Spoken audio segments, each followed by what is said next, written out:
Ok, legal, tá bom, normal. Não ter potência para fazer uma ultrapassagem segura não é legal. Mude para um Raval H6, o híbrido que conquistou o Brasil. E tem até 393 cavalos de potência e 77,7 quilos de torque. Raval H6, a linha SUV eletrificada mais completa do país. GWM, Hello Tomorrow. Paz no trânsito começa por você. Today's episode is brought to you by SalesCred Pro, the strategic resource for B2B sales that fortifies your credibility and accelerates the trust building needed for building successful business relationships. Get your free 7-day trial now at salescred.com/pro. Welcome to the Manage Smarter podcast with hosts C. Lee Smith and Audrey Strong. We're glad you're here for discussions on new ways to manage smarter, hire, develop, and retain talent, improve results, and propel team performance to new heights. This is the Manage Smarter podcast. Our topic today, Lee, is something we really haven't touched on, and I'd say the umbrella really is ethics. And for a good reason. Ethics, moral compass versus the pressures of business.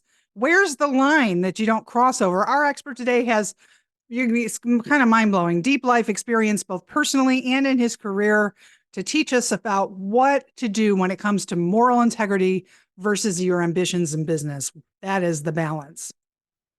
Right. And it's one of the things that we're all taught, we all know, and some people have a little bit more flexible, I don't know what's the word I'm thinking of, understanding of what that means. Yes.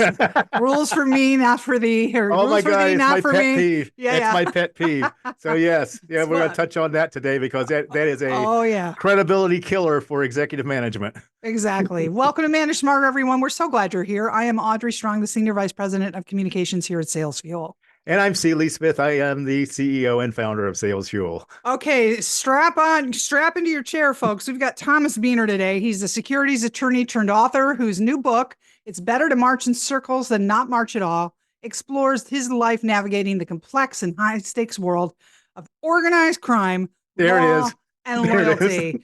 He's got riveting personal stories involving deals, double lives, and decisions that most of us would never have to dream of making, and brings a unique perspective to leadership, risk, and decision-making. You're going to hear some great stories today, but also get some good tips from him. Thomas, thank you for coming. Tom, this is great. Well, it's a pleasure to be here, and I'm looking forward to it. All right. So you say your dad was a policeman, but also in the New York mob and a gambler and had hitmen on speed dial. My first question is, how did you avoid falling into a similar line of work and go to get your Juris Doctor? Well, here's the thing. When I was young, I didn't know anything. And then as I got older, I knew my dad was a gambler because he would basically tell me gambling stories. And he would mention names like Omaha Butch and the Old Man and this and that. So I knew he had relationships with organized crime, but I didn't know how deeply they went. And I never asked questions, and he never really offered anything up. And then what happened, if I'm skipping too far ahead, I can back up. One day, he knew I did deals. I was in New York, and we raised money to buy real estate, apartments and that, and et cetera. And I did equipment leasing deals. I was in the trucking industry. My first job was a general counsel to a trucking company. And it was pretty sexy. They had their own jet, so I would fly on a jet. And one of my first, tell you a quick story. One of my first things, I was in Chicago with our sales guy, Jimmy Trupa, and he knew the guys that owned the hotel. And I'm sitting there, and one of the guys, the owner, sitting next to me, and he says, "Hey, do you like women?" I said, "Yeah." He goes, "Well, pick one out." I said, "What do you mean?" He said, "Well, just pick out a waitress. I'll send her up to your room." So that was my first indoctrination into this world. But going back to what you were saying, my dad's early days in gambling, and I mentioned it in my book, he was a cheater. He was a thief. And, a couple of the stories is, you would hold cards out of the deck. And to keep them, you can't like keep them in your shirt pocket or something. You would have a thumbtack and you would tack them under the table where you sat. Oh, okay. And the problem is every now and then some guy would say, "Hey, let's count the cards." Well, you might have two, three, four cards in your thumbtack. And you know, you don't have to be a rocket scientist to count to 52. So what dad would do is he would pull the tack and he would move it to the guy next to him. And someone would finally look under the table and there's John Jones, totally innocent. And my Oh dad would my go, "Look at God. that. He's got the cards." And they would go outside and beat him up. And that's that's kind of how he grew up. He used to travel three-handed and he would go to different towns and one night and you can stop me if I'm rambling, but one night there was a card game and he had his thieves there and some other thieves showed up and he waved them off. You can't come in. And they came and told my dad, you can imagine what they told him. And he said, "Well, you know the rules." About 2 weeks later, they were found in the back of a trunk wrapped in barbed wire. Oh my gosh. And so that's kind of how I sort of knew what was going on. But it wasn't until he asked me about handling money that I was aware of the status of Mhm. his relationships. I had someone who I knew, not closely, but whose family was in the same type of situation, and they did everything they could to keep him out of the family business. They sent him away to school, sent him to a good Catholic school, and everything like that, and he stayed out of the family business. So they were looking out for him to make sure that he didn't follow in their footsteps. Was going the route that you went, was that your decision, your family's decision, a little of both, or how'd that work? Well, it was a little bit of both. Oddly enough, although my dad had we'll just say, checkered past, he was really, when he approached me with this deal, I didn't know what he was talking about. I said, "Yeah, I can do that. That's not a problem." Well, then he got into it and he got into the board.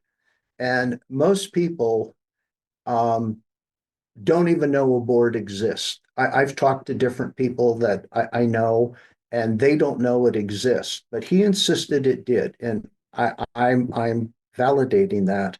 And so it was just when he did it, I said, "Well, what happened to the last guy that was doing this?" And they go, "Well, they thought he was cheating, so they wrapped him in chains and threw him in Oh the my ocean." And I said, "Well, what if he wasn't cheating?" He goes, "What difference does it make? He's in the ocean, the right reason or the wrong reason. Let's move on." And I said, "Well, if I do this, what's my life expectancy?" And he goes, "Well, if you cheat, you're dead. That's it. There's no comeback. If you do a good, not if you do a good job, but if you're honest and you didn't steal from them, you'll be there 5 to 7 years, and then after that, they decide what they want to do with you." So I didn't know if that meant I was going to be dead or not, but I figured 5 to 7 years, I get to know all these people that are significant players. I'll make a bucket load of money to leave to my daughter and wife, and I'll say I had a good life. And that was the decision process. He didn't make me do it, but he explained it to me, and he said, "If you want to do it, do it. If you don't, no harm, no foul." Yeah, And so walk away and pick something else. yeah, Yeah. I did it with a Mhm. 5 to 7 year. Well, I didn't get it, but I went in with a 5 to 7 year life expectancy. Now, That's what I. before we move on to the business applications of all this crazy stuff that you went through, there was a situation I read in the book where you were freelancing and doing a deal for a fee of $50,000 from a securities law standpoint. Yeah, And this was somebody in your family, and they shorted you. They 40 grand, they were only going to pay you 10 grand. And it all got kind of into Hitmanville. Do you want to right. kind of tell us the short version of that? And that's honestly a good example of money's involved, business is involved, and your moral compass is being tested. Yeah. Well, okay. That happened to be my father-in-law, Yep. and I did a deal with him. I bought his company, and then it got all discombobulated. The people always warned me, don't go into a family business. It's a real bad idea. So I did. So he owed me $50,000, and I went to meet him, and he handed me a check for 10. And he said, here's 10. I said, but you owe me 50. And he said, I don't. I said, look, you either owe me 50 or you owe me nothing. So I took nothing. So I'm upset. So I called my dad and I said, hey, I would like my father-in-law to be stepped on or killed, whatever expression you want to use. And he said, well, let me make a couple of phone calls. Speed dial. So he calls back and he said, okay, they'll do it and they'll do it for free. They owe me favors. So we need his license plate number. We need this, we need that. And I said, well, how are they going to do it? He said, well, uh, they'll just overdose him with heroin. I said, he doesn't use drugs. My dad said, he tried, he screwed up. That's life. And that was the mindset. So anyway, that was the first part. So he said, you decide whether you want to do it. So I called. All of a sudden, this became a show on collections. Correct. And so I said, okay. And then I called him and he said, look, I'm not telling you not to do it, but I'm advising you not to do it. The problem is there's no statute of limitations. And he said, if you do it, one day you're going to be sitting there with your wife and you're going to be in an all romantic mood and you're going to tell her what you did. And at Oh, that point, your life is over. And so he said, but you want it done? I'll call them. It'll be done. And I backed out. mm. I didn't want that to happen. So that was that one event. One other quick one I'll mention, I had a guy in New Jersey who reminded me of Joe Pesci from the Godfather, Yes. and he owed me money. And I called, and he wouldn't pay. I called my dad and I said, hey, can you go send the boys out and collect? He goes, yeah, I can. But he said, here's the thing. He said, they'll bring you the money. But he said, if the guy retaliates, that's a whole new nickel. You got to pay to be protected. And he said, the last guy I helped, he said, yeah, they burnt down his house. So I said, nah, we'll let that one go too. So those are just a couple of kind of what I went through. But my dad was always, I hate to say he was moral, but he had a morality. The whole thing had a morality to it. And no one just jumped in and did something. It was always well thought out, well constructed. So Mhm. those are just a couple of the things I went through. So All you right, say Audrey, bring us the number around. one mistake that the leaders make is thinking that the rules apply to everyone but But them. not them. And Yeah. you said that I should ask you basically that how leadership in extreme situations can parallel everyday management. So put the two worlds together for us, because a lot of our audience hasn't obviously come out of a family life experience like you, but how can Yeah. they apply it to their jobs? Well, here's what I would say. I mean, Henry Ford, I mean, unless you're real young, you don't know. He founded Ford Motor and did the assembly line and all Right. sorts of stuff. He had a famous phrase. He said, never complain, never explain. And that's what drove him. And that's what I would say as a generic thing. I mean, at an upper level, a lower level, it's you make decisions, and I'm not saying you ignore people, you confront them, but you just say, hey, you're just not going to fit in. Or we really liked having you here, but it's not working out. You don't dwell. The more you try to explain your actions, the more you open the door uh, for debate and controversy. And then I And bet, exposure. Well, you're a lawyer, exposure, right? Yeah. Yeah. yeah, and so you just you try to be fair. You meet with them, you talk with them, and then you just hit them with the bottom line. I'm sorry. It's like the baseball movie with Brad Pitt, and he's Moneyball. Moneyball. yeah, And he's telling this guy, hey, you got to learn to fire a guy. And he's going, whoa. And he says, you just say, you're leaving, it's over. Here's who you contact, move on. Because the whole time I was going through this, that's all we ever got. Yeah, Tom's in the running. That was the answer. It wasn't, oh, he's in first or second or third, or he's this or he's that. It was just, I was in the running, my papers were on the table. That was the explanation. And then when it was over, they just said, hey, it's over. And I remember my dad said in the phone call, he said, well, we really thought we would get it. And he said, well, I can understand, but it's over. That was the dismissal. So I'm just saying, if I would encourage people, if they get into a management role, or even if someone is letting them go, just stick with the facts, make it short, make it sweet, and otherwise you leave bad feelings, and you never know what's going to happen tomorrow. And so that's kind of my advice on this. The other piece of advice that I take from your stories is just because you can do something doesn't mean you should do it. And we That's all have powers and things like that we can do. And if we rush headlong into doing it or whatever, the next day we wake up and say, it wasn't my best. Well, that's why I'm complimenting my dad, because look, when I called like about my father-in-law, I was angry. I wanted Sure, revenge. yes. I wanted him. And then my dad calmed me down and just said, well, okay, it's set up, but think about it. Be careful. Don't put yourself in a bind. And that was the other thing. You're right. I mean, we all say, man, if I could, I would have this guy hung or something like that. Well, you can do it. But do you really want to? Do you really want to pay the price? Nah, that's a whole different kettle of fish. Yeah, I was going to say my ex-husband. That's another story. We'll talk offline about that. You talk about rule bending. Okay, so the code of conduct, and in your career as an attorney, bending rules, you say, is almost as bad as saying they don't apply to me at all. The ones that I am going to follow, I'm bending, because you said it basically undermines your credibility as a leader and provides a lack of trust. Let's talk about that. Okay. Well, here's the way. Okay, I'll just say the major leagues, what I was dealing with.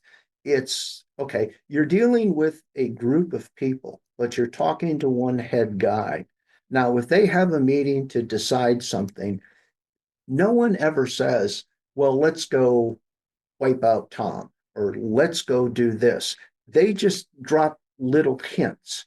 And then the chief guy makes the decision. But the point is, after it's all over, they can all walk out of the room. And let's say they're going to be interviewed by the press, which they weren't, but let's assume they would. They would all say, oh, no, I said Tom's a great guy. He's a great guy. No one ever will say we should have him wiped out. They don't leave a trail. They just leave their inference. And everybody knows what their inference is. And so that's the thing. They don't hide, but they just phrase things. It's like if you ever listen to wiretaps, and they'll say, well, someone should say something to him. Well, what is that? Everybody knows what it means. It means go get him. And so I think it's the same thing in normal business. It's like you don't want to be pigeonholed as the guy that made the decision. You may be the CEO and it's arguably your decision, but you say, well, I met with the board decided. You don't hide from it, but you don't bring it all on yourself. If that makes any sense. So the other thing I take from that again is the lesson of, if you're going to say something mean, nasty, or whatever, don't do it in writing. Exactly. Don't do it. You don't want to write anything in an email, a text, or anything like that that's going to be read in a deposition somewhere. Exactly. And that's the thing. I mean, it's just a smooth thing. And privately, they may have private conversations where they swear up and down and yell and scream and all sorts of stuff. But, I'm going to say publicly, they don't. They're very gracious, they're very nice, and they say nice things about you. The decision was made. Or who made it? Well, everybody made it, but everybody loves you. So how come I'm out? Well, it's just you didn't fit. That's kind of how it works. It's interesting. We got about 2 minutes left. The book, everybody, you can get it on all major book outlets. I looked at it on Amazon. It's called "It's Better to March in Circles Than Not March at All." Lee, I'm going to give you the final question while we wrap up. It pertains to the title of the book, because I want to know how you came up with the title, because at its face, I'm not sure I agree with it. So Here's how I came up with it. I used to live in Greenwich, Connecticut, and I had a mentor, Orhan Sadakhan. And when he was a kid, he lived in Dresden, Germany, World War II. And his mother sold her wedding ring to get him out of the country. And she got him out of the country just before the bombing hit, the firebombing hit. And he went to Egypt. And he was my mentor. But he always used to use this phrase. I would call him sometimes and say, "Man, I can't do anything. The market sucks." And he would say it in Italian, which I can't do. But it was a Mussolini phrase. Mussolini used to use that phrase. And so I took it from Orhan. And that's why I thought it was kind of a tribute Interesting. to Orhan. And that's where it came from. It's a Mussolini phrase. And I thought it worked well. And plus, I traveled in circles to get, end up without a deal. But that's what I did. So that's where it came from. Long answer to a short question. Well, what a show, Audrey. We start with the mob and end up with Mussolini. Mussolini. Tom, I got to tell you, this has been very, very interesting. I hope people that you basically were operating in your family life and semi in your professional life under a whole different framework than somebody who's working for, say, like a veterinarian. I'll just tell you, I know you got to cut off, but yeah. I'll just tell you this. What was really hard was to work like at a job. I had two business partners. Like a straight job. Yeah. This. But by the same token, thinking one day the phone's going to ring and I'm going to be rolling in money. So it's really hard to keep a focus on grocery bills and mortgages and stuff when you're saying, "Hey, shit, in 60 days, it doesn't matter." So that was one of the hardest things, is to keep a perspective, because it may change. Well, it didn't, but it may. So in hindsight, glad you didn't get the job, or wish you had gotten the job, or based on your training, you never thought about it again? Well, okay. I've been to a couple of, I don't know, psychic's not the same word, but that type of person. A medium. Medium, that's it. And I would tell them, and they would go, "It was divine intervention." Now, I don't know if I believe that. To be straight up, I wish I would have gotten it. I would have paid my 5 to 7 years. Maybe I'd still be here today. Maybe I wouldn't, but I really wanted to do it. I really did. So that's, I don't know. Well, Tom needs revenue, so people buy the book. Yes, absolutely. Keep him away from the dark forces. That's right. This has been a pleasure. It's so great meeting you. Thank you, Tom, for being on the show. I thank you guys too. Thanks for your help. Thanks for listening. If you enjoyed the show, please rate and recommend on iTunes, Overcast, or wherever you get your podcasts. You can also get more great information at salesfuel.com.